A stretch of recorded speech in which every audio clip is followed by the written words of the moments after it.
देश के प्रधानमंत्री भारत देश के नागरिकों से विदेश न जाने की अपील करने के बाद एक लंबी विदेश यात्रा पर है। लेकिन आपने ये वीडियो अगर नहीं देखी कि विदेश में हो क्या रहा है तो आप मामला समझ नहीं पाएंगे। पहले सुनिए, एक आसान सी हिंदी में देश के प्रधानमंत्री से एक विदेशी पत्रकार के द्वारा पूछा गया ये सवाल। Prime Minister Modi, why don't you take some questions from the freest press in the world? इस पत्रकार का नाम है हेले यंग। इसने ट्वीट करके ये बात लिखी भी कि prime minister of India Narendra Modi would not take my question. I was not expecting him to. Norway has the number 1 spot on the world press freedom index.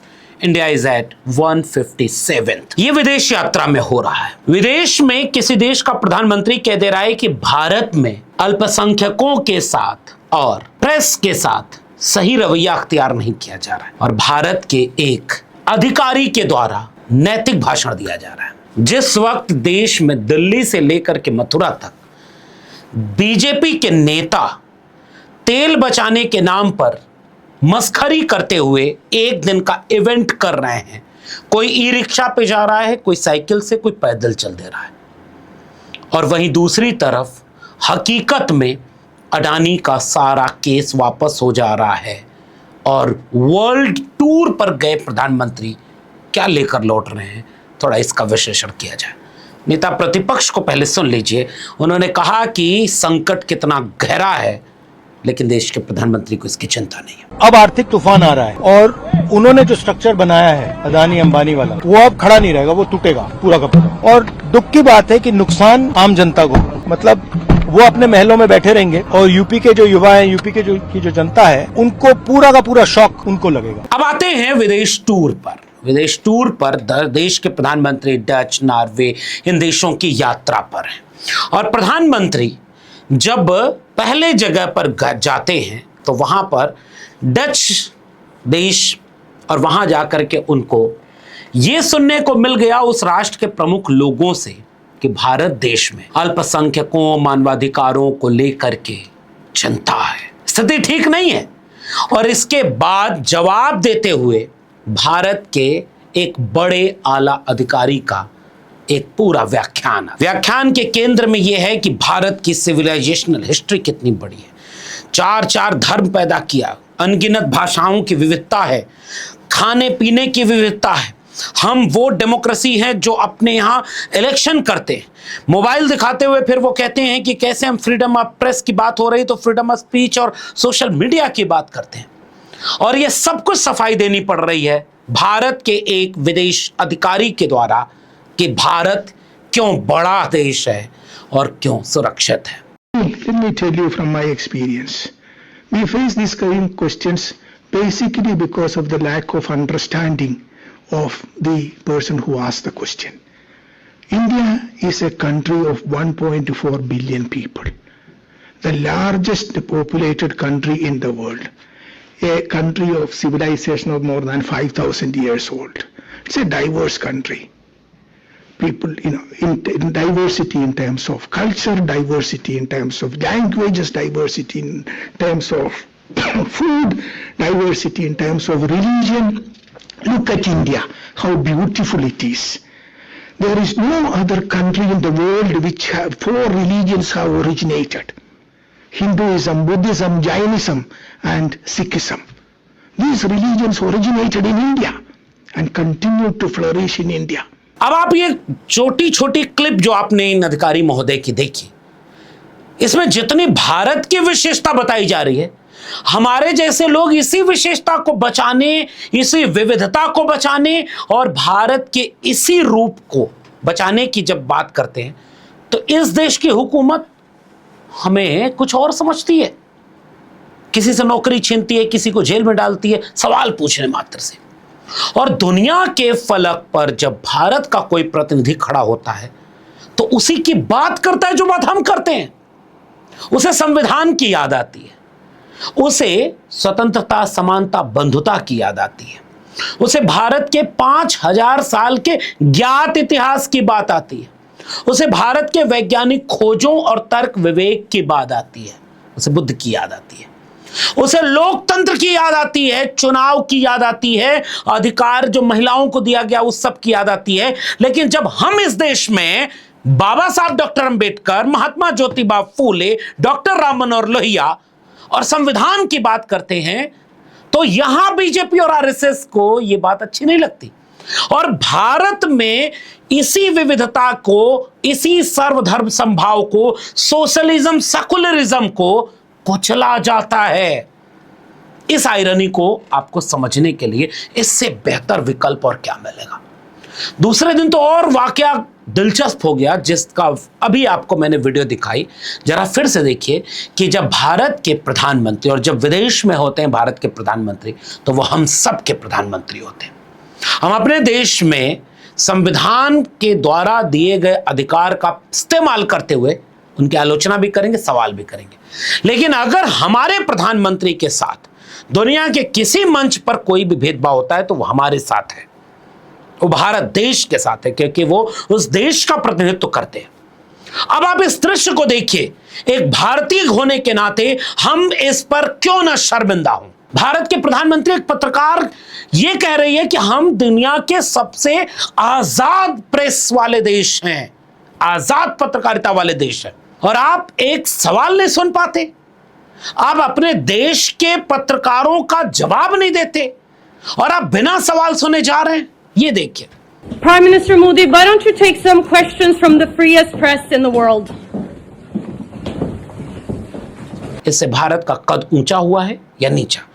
हालांकि बाद में भारत सरकार के एक आधिकारिक ट्विटर हैंडल से इन्हीं पत्रकार को यह कहा गया कि इतने बजकर इतने मिनट पर, देखिए, इस होटल में हम प्रेस कॉन्फ्रेंस करने जा रहे हैं, आप आइएगा। और उसके बाद ट्रोल किया जा रहा है राइट विंग के द्वारा उस पत्रकार को, फिर उसे सफाई में ट्वीट लिखनी पड़ रही है। ये इस देश में फ्रीडम ऑफ स्पीच है। जो भी मौजूदा हुकूमत से सवाल कर ले वो ट्रोल होता है, और विदेश की पत्रकार ट्रोल हो रही है। लेकिन उसने जो आईना दिखा दिया उससे क्या होगा? भारत के प्रधानमंत्री उसके ठीक पहले अपने भाषण में किस तरह से भारत में लोकतंत्र का गुणगान गा रहे हैं, चुनावी प्रक्रिया का गुणगान गा रहे हैं, वैश्विक शांति की अपील कर रहे हैं और दुनिया में भारत के पक्ष को रख रहे हैं। सुनिए एक छोटा सा टुकड़ा कि प्रधानमंत्री क्या बोल रहे थे। मैं विश्व के सबसे बड़े लोकतंत्र की ओर से नॉर्वे जैसे सुदृढ़ और जीवंत लोकतंत्र की यहाँ की जनता को हार्दिक शुभकामनाएं देता हूं। आप प्रधानमंत्री जी जो बात बोल रहे हैं, भारत में लौटेंगे तो उनको यह नहीं समझ में आता कि जिस चुनाव और लोकतंत्र की बात कर रहे हैं प्रधानमंत्री जी, भारत में समूचा विपक्ष यह आरोप इन्हीं प्रधानमंत्री और इन्हीं की सरकार पर लगा रहा है कि आप उसी लोकतंत्र और उसी संविधान को कुचल रहे हैं। आप उसी देश में चुनाव निष्पक्ष नहीं होने दे रहे हैं, आप लूट रहे हैं, आप डकैती डाल रहे हैं। यह आयरनी है इस देश के प्रधानमंत्री दुनिया के बड़े मंच पर संविधान, लोकतंत्र, चुनावी प्रक्रिया और हम अपने महान देश का डंका बजा रहे हो, और भारत में जब विपक्ष ये आरोप लगा रहा है कि आप गलत कर रहे हैं, आप बर्बाद कर रहे हैं इस देश को, तो वो चुप रह रहा है, वो फर्जी मुकदमे डालता है, वो टारगेट करता है और किसी भी तरह हुकूमत बना रहा है। दुनिया के मंच पर क्या ये आयरनी, ये अंधभक्तों तक पहुंच पाएगी कि हो क्या रहा है देश में, और देश में जो हो रहा है उसका दुनिया पे क्या असर पड़ रहा है? और इसीलिए जब शाम को प्रेस कॉन्फ्रेंस हुई तो प्रेस कॉन्फ्रेंस में जब एक पत्रकार ने फिर से पूछा, Why should we trust you? Can you promise that you will try to stop the human rights violations that goes on in your country? And also, will the Prime Minister start taking critical questions from the Indian press at some point in the future? And also, if possible, I would like you to answer straight away. इस महिला ने अपनी video में केवल 2 बातें पूछी कि आप पर कोई भरोसा क्यों करे, क्योंकि आप अपने देश में ह्यूमन राइट वायलेशन कर रहे हैं और आपके प्रधानमंत्री सवालों से, अपने देश के पत्रकारों के सवालों से भाग रहे हैं। उसके बाद लंबा भाषण, नैतिक उपदेश। एक तो ये तथ्यपरक तर्कपूर्ण सवालों के नैतिक भाषण देने से क्या उसका जवाब मिल गया? दुनिया को क्या ये समझ में नहीं आ रहा होगा? एक आसान सी मैं अनुवाद कर देता हूं जो उन्होंने बोला है फिर आपको उसका टुकड़ा सुनवाता हूं। पहले उनका टुकड़ा सुन लीजिए। Let us look at the few challenges that the world faced in the last few years. COVID was a big challenge the world faced.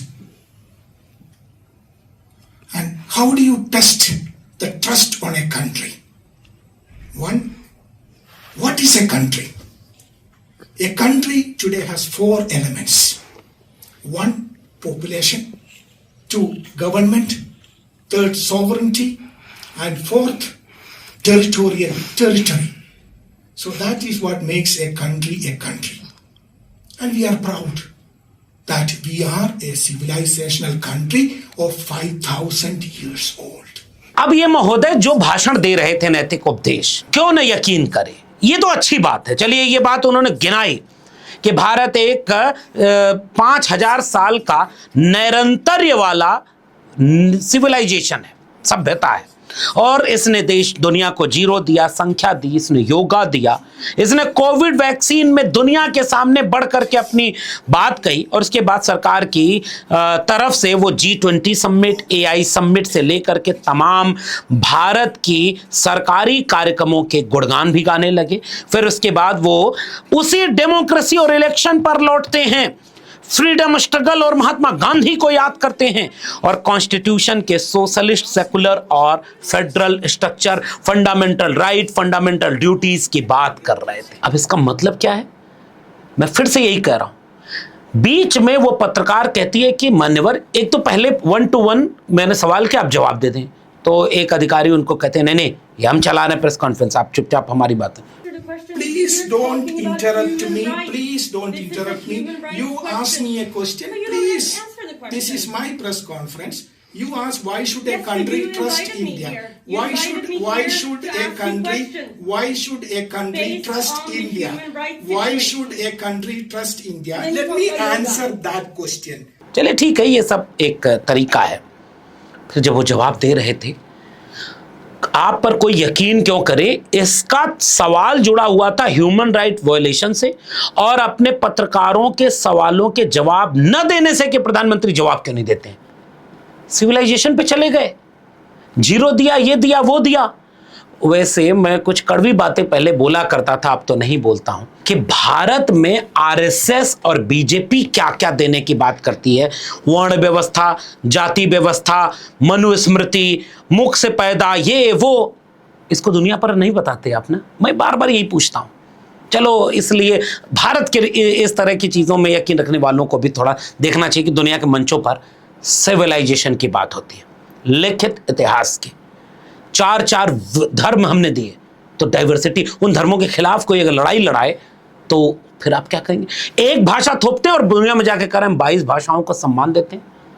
अपने यहाँ के जिस फंडामेंटल राइट्स को आपको चलते हैं, दुनिया के इस मंच पर फंडामेंटल राइट की आपने तारीफ की।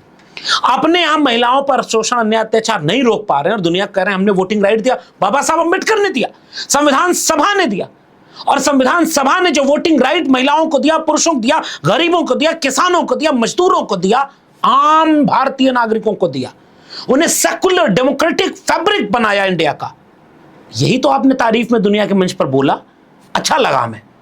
लेकिन भारत में इन्हीं को कुचल रहे हैं आप, इसका जवाब क्यों नहीं देते? यह पत्रकार ने पूछा, उसका जवाब नहीं मिला, और उसके बाद बौखलाहट इतनी, और एकदम सुनिए मेरी बात, देखिए कैसे बोलते हैं वो।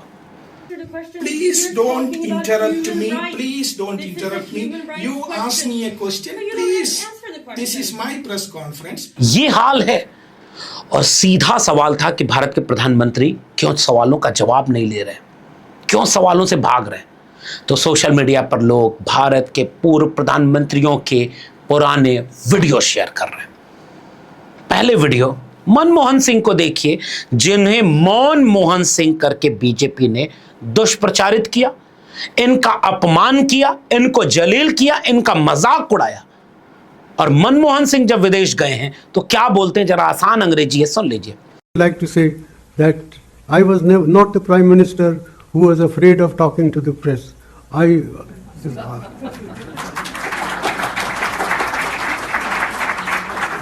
met the press regularly, and on every foreign trip that I undertook, I had a press conference on return in the plane or after immediately after landing.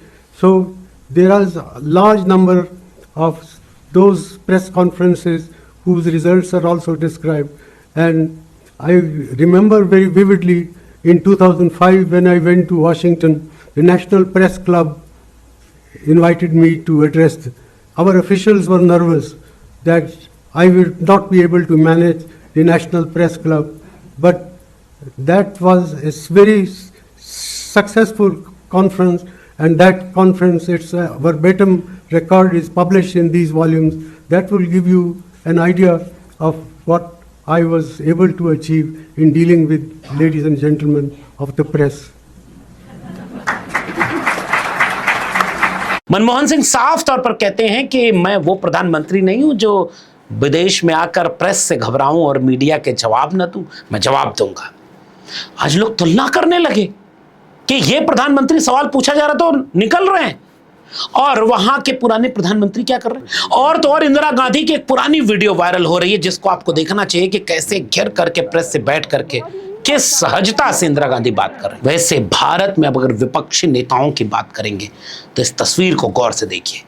ये है समाजवादी पार्टी के राष्ट्रीय अध्यक्ष अखिलेश यादव, और जितना कैमरा, माइक और मीडिया का सामना करते हैं विपक्ष में रहते हुए, और जितनी बार, जितनी बेबाकी से, जितनी तशनगी से, फिलहाल दूसरा कोई नेता ऐसा नहीं है जो मीडिया को इस तरह से डील करता होगा।